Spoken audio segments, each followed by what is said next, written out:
All right, good morning. So Grant Durham here. We're going to be working with Maple today. I'm excited because today is my very first video on my new camcorder that I just got. You might have noticed if you've been following my YouTube channel for a while, I haven't been putting out a lot of content recently. It's not because I haven't been filming, but it's because I've been trying to film on my iPhone and my iPhone storage keeps filling up and all kinds of stupid stuff. Or the audio doesn't come out or something. So today is hopefully going to be my first video I'm putting out on my new camcorder. Hopefully the audio works well. This is on a external microphone that's mounted on the camera that came with it. My lapel mic doesn't interface with this camera, so I got to buy a new one of those. So I'm going to be just training and not talking a lot because you probably won't be able to hear me talking when I'm out there training much. So until I get that lapel mic, that's just how it is. So let me do a quick introduction of where I'm at with Maple, what I'm going to be working on today. That way the training will make a little bit more sense, and then we'll get right to it. So Maple here is an 11-year-old grade mare. She's in training with me for a month. I'm about a little over a week into her training this cycle. I did have her about a year, maybe 2 years ago for a month. That was when her owner first bought her. So her owner hasn't owned her most of her life. She's had, say, 10 years of her life before her current owner. And, that's a lot of time that we don't know what the quality of her training was. My assumption based on the way she works is that it was probably inconsistent. It was probably, likely was kids riding her. She's very broke. She's very safe. You could call it like quiet. She's more woe than go. But she's not very respectful of humans in the sense of not like she's going to run you over, but like she's kind of just dismissive. She's kind of like, you do your thing and I'll take care of myself. And I think there's a lot of horses out there that are like her. So I think she is a good one to be filming because I think the things I'm going to do that are going to help her are going to help a lot of you guys with your horses. I think there's a lot of people out there who have horses that are kind of safe, family horses and everything, but they're a little dismissive of humans. Like I say, they're kind of, if you pull on the rein, they're like, yeah, I know you want me to turn my head that way, but you don't understand. I need to be watching for bears over this way, so you just do your thing, like I said. So the key to a horse like that is you've got to be super consistent with them. If you tell them to do something, it has to mean do it every time. You have to convince them that, hey, I'm not like all those other people that have worked with you throughout your life. I'm consistent. I'm a fair and competent leader. If I ask you to do something, you need to follow through and do it. It's okay that she hasn't had that consistent leadership through most of her life before. You can start today, same with your horse. I don't care if your horse is 11 or 22 or a 2-year-old. Start being a consistent leader with your horse today. So you'll kind of see some of those things as I start to work with her. The big things with this horse that I'm trying to get accomplished, pretty basic. She needs better lateral flexion. Her lateral flexion can be quite good at times, but like I said, when she decides not to do it, then it's really bad. So it's not that she doesn't know what to do. She knows how to do lateral flexion, and she's physically capable of it. It's the mental thing. She doesn't always want to, or she'll have a really bad attitude about it. She needs to be better at being bent and driving into the direction of that bend. So let's say I pick up on a right rein. She needs to be better at picking up that right foot and placing it out there and driving into that bend. So we're going to be working on that a lot. Up until today, we've been doing a lot of disengaging, or I really don't like the term disengaging. What I'm really trying to get her to do is pull that hind foot up and engage her abs on either side, and then that way, when we're going in a straight line, she'll get her abs more engaged. Pull her hips and pelvis up underneath her to push off and be more athletic. I think that we're pretty good on that. I probably will do a little bit of it, but I'm not going to do a lot of that today because I don't want it to turn into just disengaging. And she tends, when you pull on a rein and steer her, she tends to let her butt fly out, and so we've been doing too much of that. And now it's time to get her more, when you're steering to the right, bringing her shoulders to the right rather than letting her hips go out to the left. Does that make sense? So what else? A lot of walking and trotting. I really haven't loped on her yet because the trot is not real correct and athletic yet. So I would love to get to a lope today, but I don't know if we will.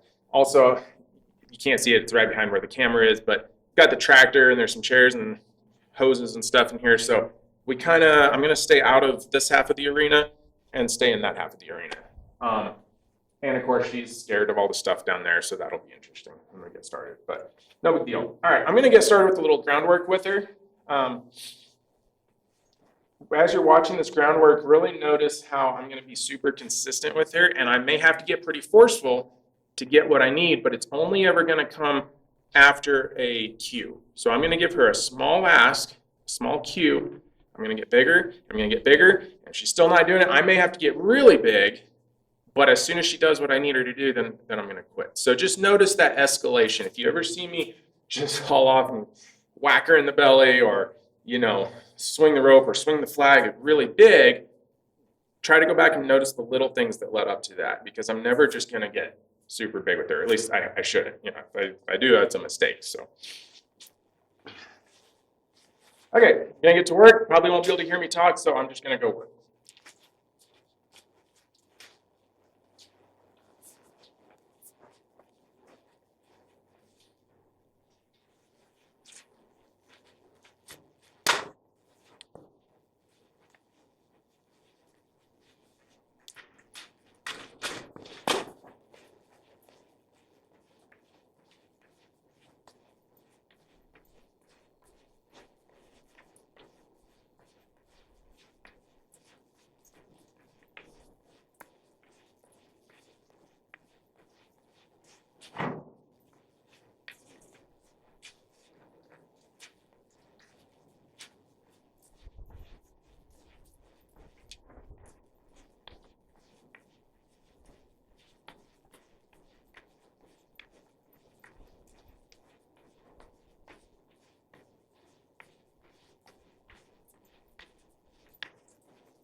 right, good. So I'm just gonna let her chill and rest there for a second. She finally picked up that lope a little bit less pissy.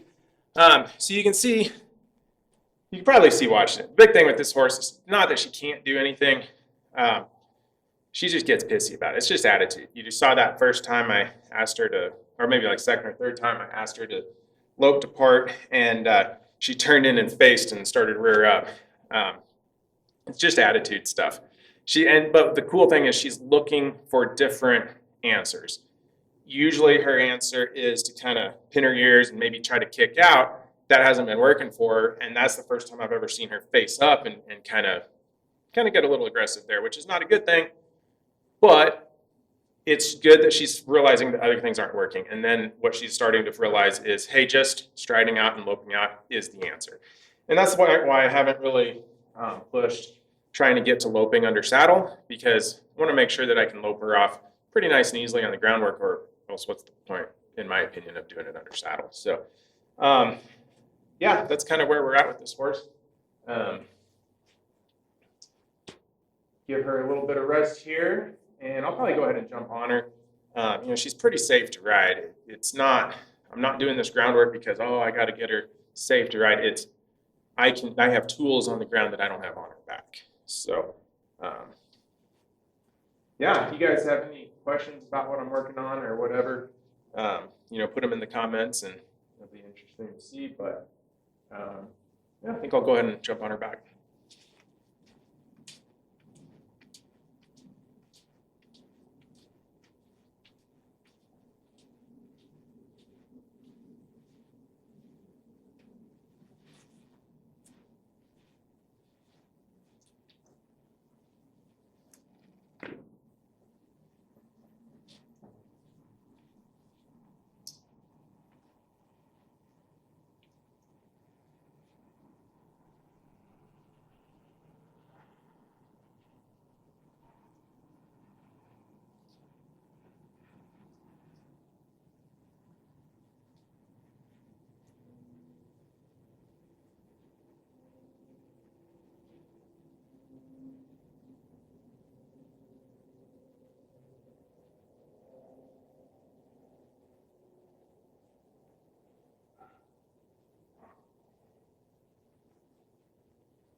Another thing you can notice while I'm working on this is, I've never taught her to ground tie. I don't think anyone's ever taught her to ground tie, but you can see she hasn't moved a step since I finished that groundwork. And they tend to get like that when they get focused and you work them hard enough. It's not that she's so tired she can't move. It's not about working hard that way. But when you make them move enough, you finally give them that opportunity not to move, they're pretty eager to take it. And that can make it a lot more pleasant to ride when they're looking for a stopping point instead of looking to be running around.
would you rather let everything dry out more and then just try to go real early in the morning? Either way, it's fine.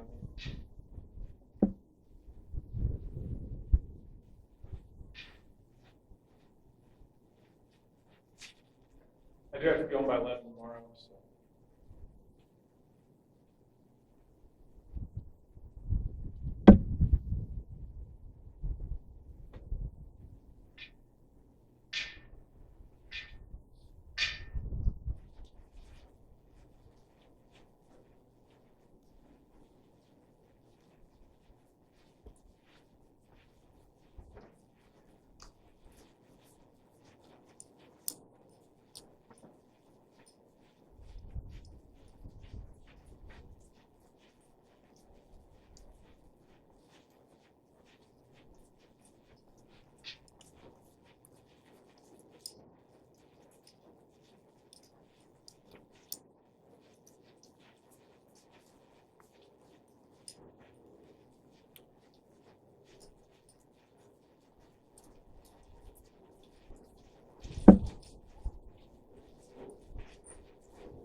So you might be wondering what I'm working on here, because it probably just looks like I'm running a bunch of circles. What I'm working on is that right turn just feels awful on her, frankly. When I'm in the right turn, she'll get soft into it, and what I mean by soft in this case is a true bend in her body, like consistent bend all the way from her tail or through her rib cage, through the base of her neck, all the way out to the end of her nose. But as soon as I let go, that hole pops out to the outside, kind of like here. See how she's looking out to the left? She just pops out, and you can kind of see this big bump in her neck right here. I think she has a lot of residual way that she carries her body, and it's not a nice bend into the direction we're going. Now, sometimes she can bend really nice to the right, and then the same thing happens when I try to go to the left. She kind of just gets stuck into one direction or the other. So I'm just holding that right turn until I feel like she's actually driving into it and committing to it, and then I release it and see if she'll I don't need her to stay in a tight turn when I release, but I want her to cruise around that nice right turn with a little residual bend in her body. Even go back to nice and straight is fine, but don't walk out to the left and go like that with your neck. And then if she does that, then I'm just picking up that right bend again and going right back into it. So it's not getting a ton better, but today is better than yesterday, which was quite a bit better than previous days last week. So I'm happy with progress that we're making. But yeah, her right turn, it just feels like everything is just flying out to the outside. Even though she's pointing this way, I can feel my whole body going to the outside. And I don't know much to do to fix that other than just a lot of time driving up into it, and I might start working on her hind end a little bit, trying to get her to crunch her abs more. I just don't know if she's quite ready for that, so I didn't want to start into that quite yet. But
So you can see what I think happens there is she tends to get really scared about something. And it's not so much like she's scared of it, like she wants to run away from it, but she feels the need. And I think this might be actually some